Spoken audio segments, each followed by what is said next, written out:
It's me, Tyler Thrasher.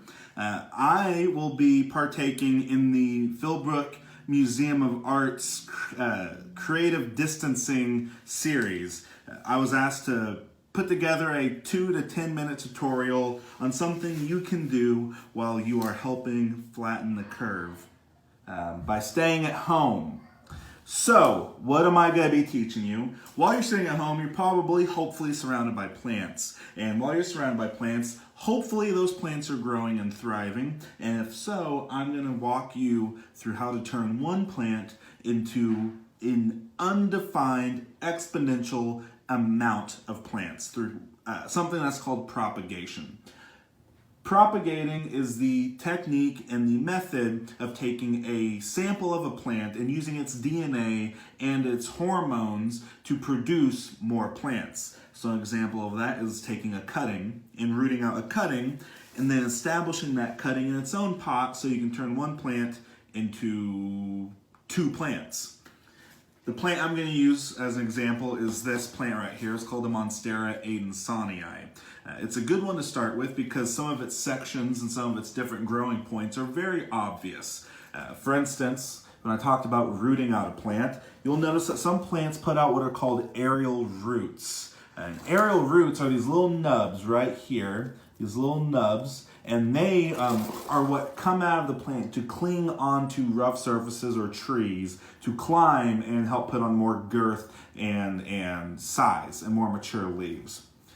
If you have a plant like this, or a philodendron, or almost any other aroid, almost, for that matter, or most houseplants can put out visible roots and sections where you can cut, what you're going to do is you're going to take a pair of scissors. These scissors were recently cleaned. You want to sterilize your cutting implements or whatever tools you're using with a mixture of water and isopropyl alcohol, or just dish soap if you don't have isopropyl alcohol. And essentially, you're just going to take your scissors, you're going to take the plant you want to propagate and make more of, and you're going to cut at a section where you're left with enough stem and a root node where the roots will grow as you root your plant out. And so I'm going to take this section right here, and I'll show you a closer look of what I'm doing. I'm just going to cut, clean cut. And if your instruments and your cutting tools are clean and sterile, you shouldn't have any problems with rot or infection. So you can see where I had cut, and you see this section right here. You have the leaf, and then you have this node where the roots grow out.